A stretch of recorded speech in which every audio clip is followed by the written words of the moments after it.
ಪ್ರಕರಣದಲ್ಲಿ ನಟ ದರ್ಶನ್ ಜೈಲು ಪಾಲಾಗಿದ್ದು, ಈ ಬಗ್ಗೆ ಮಾತನಾಡೋಕ್ಕೆ ನಟಿಯಾದಂಥ ನಿಖಿತಾ ಸ್ವಾಮಿ ಅವರು ಇದ್ದಾರೆ. ಬನ್ನಿ ಮಾತಾಡ್ಸೋಣ. ಮೇಡಮ್ ನಮಸ್ತೆ. ಒಬ್ಬ ಸ್ಟಾರ್ ನಟ ಅಂದರೆ ಕೊಲೆ ಒಂದು ಪ್ರಕರಣದಲ್ಲಿ ಈಗ ಜೈಲು ಸೇರುವಂಥ ಅದು ದರ್ಶನ್ ಅಂತ ಸೂಪರ್ ಸ್ಟಾರ್ ಒಳಗೆ ಹೋಗಿರೋದು ನಿಮ್ಗೆ ಎಷ್ಟು ಬೇಸರ ತರಿಸಿದೆ, ನೋವು ತರಿಸಿದೆ? ದರ್ಶನ್ ಅವ್ರ ಬಗ್ಗೆ ಮಾತಾಡಬೇಕು ಅಂತ ಅಂದರೆ ಫಸ್ಟ್ ಆಫ್ ಆಲ್ ನಾನು ಅವರ ಬಿಗ್ ಫ್ಯಾನ್ ಕೂಡ. ಸೊ ಬಿಗ್ ಫ್ಯಾನ್ ಅಂದರೆ ಆ್ಯಸ್ ಅ ವೆರಿ ಚೈಲ್ಡ್ಹುಡ್ ನಾನು ಅವ್ರ ಸಿನಿಮಾಸ್ನ ನೋಡ್ಕೊಂಡು ಬಂದಿದ್ದೀನಿ. ಪರ್ಸ್ನಲ್ ಆಗಿ ಒಂದು 2-3 ಸತಿ ಈವೆಂಟ್ಸಲ್ಲಿ ಮೀಟ್ ಮಾಡಿದ್ದೀನಿ. ಎಸ್, ಇದೊಂದು ನಮ್ಮ ಕನ್ನಡ ಇಂಡಸ್ಟ್ರಿಗೆ ಒಂದು ನೆಗೆಟಿವ್ ಇಂಪ್ಯಾಕ್ಟ್ ಆಗಿದೆ. ಅವ್ರದ್ದು ನಾವು ಇನ್ನೂ ಪ್ರೂವ್ ಆಗಿಲ್ಲ ಅವ್ರದ್ದು ಏನಾಗಿದೆ ಈ ಇಶ್ಯೂ. ಸೊ ಅವ್ರು ಇನ್ನೂ ಪ್ರೂವ್ ಆಗಿಲ್ಲ. ಬಟ್ ಇದೊಂದು ನೆಗೆಟಿವ್ ಅಂತ ನನಗೆ ಅನಿಸುತ್ತೆ.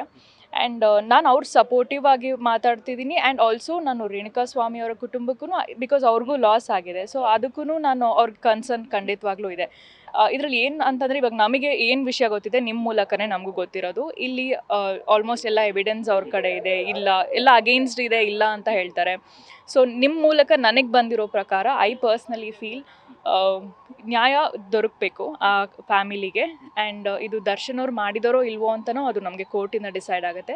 ಅಲ್ಲಿವರೆಗೂ ನಾವು ಇಡೀ ಇಂಡಸ್ಟ್ರಿ ವೆಯ್ಟ್ ಮಾಡ್ತೀವಿ. ಇದನ್ನು ನಾನು ಬೇರೆ ಕಡೆ ಕೂಡ ಹೇಳಿದ್ದೀನಿ. ನಮ್ಮ ಕನ್ನಡ ಇಂಡಸ್ಟ್ರಿ ಇವತ್ತಿಗೂ ಇವಾಗ ನೀವು ನೋಡಿದ್ರಿ ಬ್ಯಾನು ಅದೆಲ್ಲ ಮಾತಾಡಿದ್ರು. ಸೊ ಎವ್ರಿಬಡಿ ಯಾರೇ ನಮ್ಮಲ್ಲಿ ದೊಡ್ಡವ್ರು ಹೇಳಿರೋದು ಒಂದೇ ಮಾತು, ಕಾದು ನೋಡೋಣ, ತೀರ್ಪು ಬರಲಿ, ತೀರ್ಪಿನ ನಂತರ ಏನಾಗುತ್ತೆ ಈ ವಿಷಯ ಅನ್ನೋದನ್ನು. ಸೊ ನಾನು ಅದಕ್ಕೆ ವೆಯ್ಟ್ ಮಾಡ್ತಾ ಇದ್ದೀನಿ. ಆ್ಯಂಡ್ ಜಸ್ಟಿಸ್ ಎಲ್ಲರಿಗೂ ಸಿಗಲಿ ಅಂತ ಕೇಳ್ತೀನಿ.